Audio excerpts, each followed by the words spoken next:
नमस्ते विद्यार्थियों, आपकी हिंदी विषय अध्यापिका मैं किरण परियार आप सबका हार्दिक स्वागत करती हूँ। आज हम पढ़ेंगे पाठ्य पुस्तक की वसंत भाग 3 का अध्याय 2 लाख की चूड़ियाँ।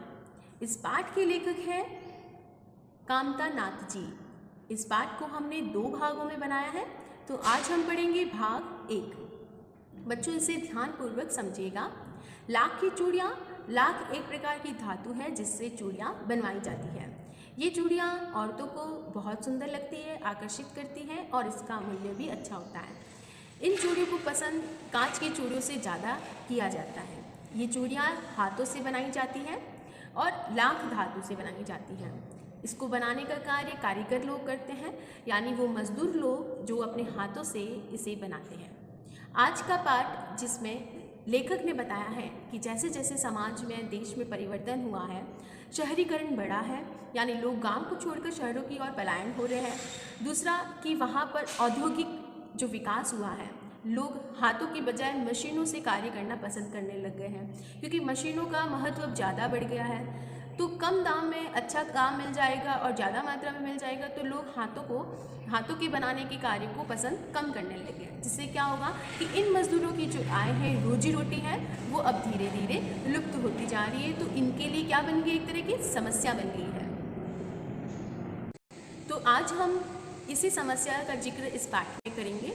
तो इन मजदूर वर्गों की बात बता रहे हैं और इस कहानी में यह भी बताया कि शहरीकरण और औद्योगिक विकास के कारण जो गांव में छोटे काम धंधे हुआ करते थे, घरेलू उद्योग धंधे होते थे, वो अब समाप्त हो गए हैं। किस वजह से? क्योंकि लोग शहरीकरण हो गए हैं, शहरों में ज़्यादा पलायन करने लगे हैं और औद्योगिक विकास, मशीनों के आ जाने से उनके हाथों के कार्य को अब कम पसंद किया जाने लगा है। इस कहानी में लेखक कामता नाथ जी बताना चाहते हैं कि कैसे मशीनों का प्रयोग हुआ है, कैसे मशीनें आ गई हैं और इन मशीनों की जगह जो कि पहले लाखों हजारों लोगों के हाथ कार्य करते थे, वो अब मशीन करने लग गई है। जिससे क्या हो गया, इन हजारों लाखों के हाथ क्या हो गए, बेकार हो गए हैं। इनकी पहचान, इन लोगों की पहचान, इन कारीगरों की जो पहचान है, वो उनकी कला और हुनर से की जाती है। इस कहानी के माध्यम से लेखक यह संदेश देने की कोशिश करता है कि जब एक कला का अंत होता है, यानी ये सारा जो समस्या उत्पन्न हुई है जिसकी वजह से उनकी कला का अंत होता जा रहा है, तो उस कला का अंत होता है तो सिर्फ उससे जुड़े कलाकार ही प्रभावित नहीं होते, बल्कि इस घटना से उस कला से जुड़ी भारत की देश की सभ्यता और संस्कृति भी धीरे धीरे समाप्त होती जाएगी। यानी उसका सीधा असर देश की सभ्यता और संस्कृति पर पड़ेगा। तो इस समस्या का समाधान हमें करना होगा, निकालना होगा। उन बेकार मजदूरों के लिए कुछ रोजगार उत्पन्न करना होगा। इस भारत की सभ्यता और संस्कृति, उनकी कलाओं का हमें मान सम्मान करना पड़ेगा, क्योंकि उनके हाथों की होड़ हम मशीनों से नहीं कर सकते। तो यही पाठ जिसकी हम शुरुआत करते हैं, ध्यान से समझिएगा। पाठ 2 लाख की चूड़ियाँ। सारे गांव में बदलू मुझे सबसे अच्छा आदमी लगता था, क्योंकि वह मुझे सुंदर सुंदर लाख की गोलियां बनाकर देता था। मुझे अपने मामा के गांव जाने का सबसे बड़ा चाव यही था कि जब मैं वहां से लौटता था तो मेरे पास ढेर सारी गोलियां होती, रंग बिरंगी गोलियां जो किसी भी बच्चे का मन मोह लेती हैं। यहाँ पर लेखक अपने स्वयं को मैं बता रहा है, वो अपनी खुद की बात कह रहा है। जब वो बचपन के समय अपने गांव जाया करता था, वो गांव उसके मामा का था और मामा उसको बहुत पसंद करते थे। वो अपने मामा को बहुत पसंद करता था, क्योंकि वो उसे सुंदर सुंदर लाख की गोलियां दिया करता था, जो कि बहुत ही रंग बिरंगी हुआ करती थी। और वो बच्चा ही था और उसके दोस्त भी थे, तो वो हर एक बच्चे का मन मोह लिया करती थी। आगे देखते हैं। वैसे तो मेरे मामा के गांव का होने के कारण मुझे बदलू को बदलू मामा कहना चाहिए था, क्योंकि वो उनके मामा है। तो उन बदलू को, यानी मामा का नाम बदलू है, तो इसलिए उनको बदलू मामा कहना चाहिए था। पर हुआ क्या, परंतु मैं उसे बदलू मामा न कहकर बदलू काका कहता था। अब क्यों काका कहता था? क्योंकि सारे गांव के जो बच्चे थे वो उन्हें बदलू काका के नाम से ही पुकारते थे। तो जो नाम जिसका पड़ जाता है, लोग उसी नाम से उसकी पहचान करते हैं, इसीलिए वो भी उन्हें बदलू काका कहने लग गया। जैसा कि गांव के सभी बच्चे उसे कहा करते थे, बदलू का मकान। अब देखो यहाँ बताई गई है, लेखक ने अपने मामा का परिचय दिया है, अब उनका उनसे जो लगाव है वो बताया है, और वो उनको किस नाम से पुकारता है वो समझाया है। अब बताते हैं कि बदलू का मकान कहाँ था। बदलू का मकान ऊंचाई पर था। मकान के सामने बड़ा सा सहन था, यहाँ देख सकते हैं आप, तो ऊंचाई पर स्थित था। वहाँ मकान के सामने एक बड़ा सा सहन था, जगह थी, ठीक है, जिसमें एक पुराना नीम का वृक्ष था। उस मकान के सामने आप देखते हैं कि नीम का वृक्ष है, ये देखो यहाँ पर, ठीक है। उसी नीम के नीचे बैठकर बदलू अपना काम किया करता था। जो भी उसका व्यवसाय था, उसने एक ठिकाना बना रखा था नीम के वृक्ष के नीचे। वो वहाँ बैठकर हर रोज कार्य करता था। बगल में भट्टी दहकती रहती। उसके पास आप देख रहे हैं यहाँ पर कि जहाँ वो कार्य कर रहा है उसी के बगल में एक भट्टी दहक रही है। इस भट्टी में वो लाख को पिघलाने का कार्य कर रहा है। अब देखो बच्चों, यहाँ पर ये बताया जा रहा है कि बदलू अपने लाख से चूड़ियाँ कैसे बनाता है। जहाँ वो बैठा है उसके पास में भट्टी है, और भट्टी में वो क्या करता है, लाख पिघलाया करता है। सामने एक लकड़ी की चौखट पड़ी है, जिस पर वह लाख के मुलायम होने पर वह उसे सलाख के समान पतला करके चूड़ी का आकार देता है। पास में ये देखो बदलू जहाँ बैठता है उसके सामने यहाँ दिख रहा है, यहाँ पर सलाख यानी एक चौकी कह सकते हैं, इस पर वह बेलन से उस लाख को चपटा कर रहा है, पतला कर रहा है, ठीक है। पास में यहाँ पर हम कह सकते हैं कि लाख की चूड़ियाँ बनाने का प्रक्रिया क्या है, सबसे पहले क्या करता है, फिर क्या करता है, इसे ध्यान से समझेगा, ठीक है। तो ये प्रश्न भी बन सकता है, यहाँ से हम लेंगे। पास में 4-6 विभिन्न आकार की बेलन नुमा मुंगेरियाँ रखी रहती। इसके पास आप देख रहे हैं ये वाली, यहाँ पर बेलन नुमा हम कह सकते हैं सिलेंडर जैसा शेप। तो ये मुंगेरियाँ यहाँ पर पड़ी रहती थी। तो वो क्या करता, जो आगे से कैसी पतली है और पीछे की तरफ से मोटी है, ठीक है। लाख की चूड़ियाँ का आकार देकर वह उन्हें मुंगेरियों पर चढ़ाकर गोल और चिकना बनाता। फिर यहाँ से वो पतला करके इनके ऊपर लगाता, इसको गोल और चिकना करता, और तब एक एक कर पूरे हाथ की चूड़ियाँ बना चुकने के बाद वह क्या करता, उस पर रंग करता। इस तरह से वो चूड़ियाँ तैयार कर लेता था। बदलू यह कार्य सदा ही एक मच्छी पर, यहाँ जहाँ वो बैठा है, वो मच्छियाँ जिसको खाट कहते हैं, वो एक ही मच्छी पर बैठा रहता था, और वो बहुत ही पुरानी भी हो गई थी। बगल में ही उसका हुक्का लगा है, यहाँ देखिए, यहाँ पर साइड में ये अपने पास हुक्का रखता है, जिसको वो बार बार काम के बीच में पीता रहता है। तो हम कह सकते हैं बदलू की एक और आदत जो कि हुक्के पीने की है ना। तो गांव में मेरा दोपहर का समय अधिकतर बदलू के पास बीता। लेखक का दोपहर का समय अक्सर बदलू के पास बीता करता था। वह उनसे बहुत सारी बातें करता था, उनके पूरे कार्य को निहारता रहता था, देखता रहता था, ठीक है। वह मुझे लल्ला कहा करता था। अब बदलू काका जो थे वो लेखक को किस नाम से पुकारते थे, लल्ला, ठीक है। और मेरे पहुंचते ही मेरे लिए तुरंत एक मच्छियाँ मंगवा देता। जैसे ही मैं वहाँ पहुँचता तो मेरे लिए बैठने के लिए क्या करता, एक व्यवस्था करता, मच्छियाँ मंगवा लेता था।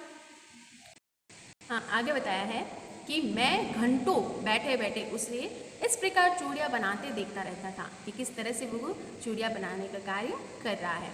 लगभग रोज ही वह 4-6 जोड़े चूड़ियाँ बनाता था। यानी कितनी जोड़े चूड़ियाँ एक दिन में बनाता था, 4-6 जोड़ी चूड़ियाँ बना लेता था। पूरा जोड़ा बना लेने पर वह उसे बेलन पर चढ़ाकर कुछ क्षण चुपचाप देखता रहता, मानो वह बेलन न होकर किसी नववधू की कलाई हो।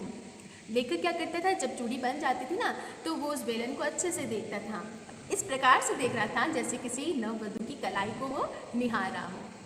आगे देखो, बदलू के बारे में बताया। बदलू मनिहार था, चूड़ियाँ बनाने का कार्य करता था, और चूड़ियाँ बनाना उसका पैतृक पेशा था। पैतृक यानी कि जो कार्य अपने पिता से लिया गया हो, और वो पिता अपने पिता से उस कार्य को करता हुआ आ रहा है, तो पीढ़ी दर पीढ़ी पैतृक रूप से उस कार्य को किया जाना पैतृक पेशा कहलाएगा, ठीक है। और वास्तव में वह बहुत ही सुंदर चूड़ियाँ बनाता था। उसकी बनाई हुई चूड़ियों की खपत भी बहुत थी। उस गांव में सभी स्त्रियां उसकी बनाई हुई चूड़ियाँ पहनती थी, बहुत पसंद करती थी। न केवल उसके गांव की बल्कि उसके आसपास के जो गांव थे वो लोग भी उसकी चूड़ियाँ ले जाते थे। परंतु वह कभी भी चूड़ियों को पैसे से नहीं बेचता था। अब बताओ, वो मेहनत कर रहा है, हाथों से बना रहा है चीज़, इतनी सुंदर है, फेमस है, प्रसिद्ध हो गई है, लोग उनको गांव-गांव से लेने के लिए आते हैं, लेकिन उसके बदले वो पैसे नहीं ले रहा।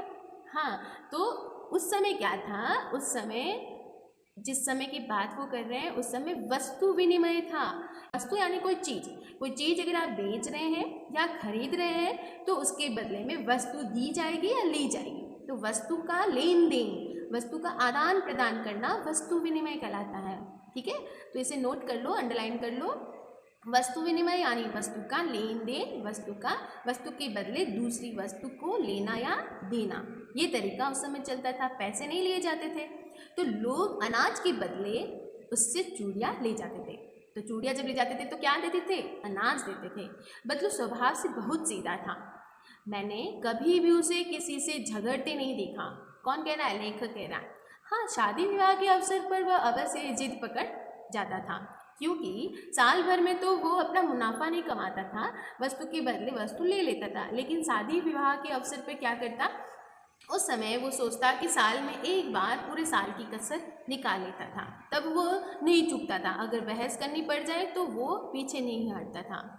आगे देखो, जीवन भर चाहे कोई उससे मुफ्त भी अगर चूड़ियाँ ले जाए, परंतु विवाह के अवसर पर वह सारी कसर निकाल देता। आगे ना बात, आखिर सुहाग के जोड़े का महत्व ही और होता है। क्या मतलब हुआ कि शादी विवाह का जब अवसर होता है तो ये माना जाता है कि कोई भी कार्य मुफ्त में न हो, तो सामने वाला यानी जिसकी वहाँ पर शादी ब्याह हो रहा है वो भी मुफ्त में नहीं करवाएगा और बेचने या खरीदने वाला भी नहीं करेगा, क्योंकि ये सुगुन के रूप में इसको माना गया है। और लेखक कहता है कि मुझे याद है मेरे मामा के यहाँ किसी लड़की के विवाह पर जरा सी किसी बात पर वह बिगड़ गया था और फिर उसको मनाने के लिए लोहे लग गए, यानी मनाने में लोहे लग गए थे, बहुत मशक्कत करनी पड़ गई थी। विवाह में किसी जोड़ी का मूल्य इतना बढ़ जाता था कि उसके लिए उसकी घरवाली के सारे वस्त्र आ जाएंगे, ढेरों अनाज आ जाता है और उसके पहनने के लिए पगड़ी भी आ जाती है, यहाँ तक कि उसके रुपए जो मिलते हैं वो तो अलग मिलते ही हैं।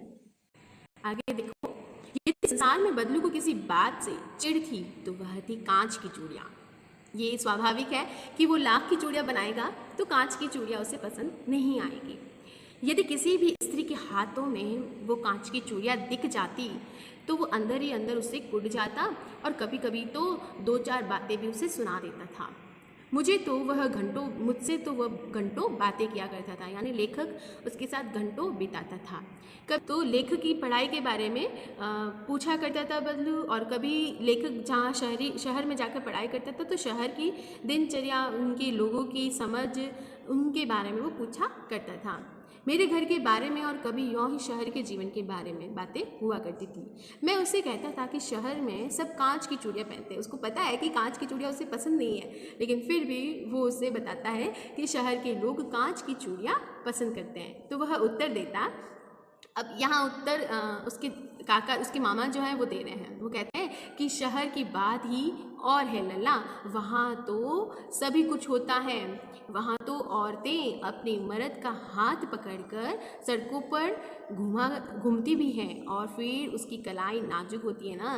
लाख की चूड़ियाँ पहने तो मोच ना आ जाए उनको।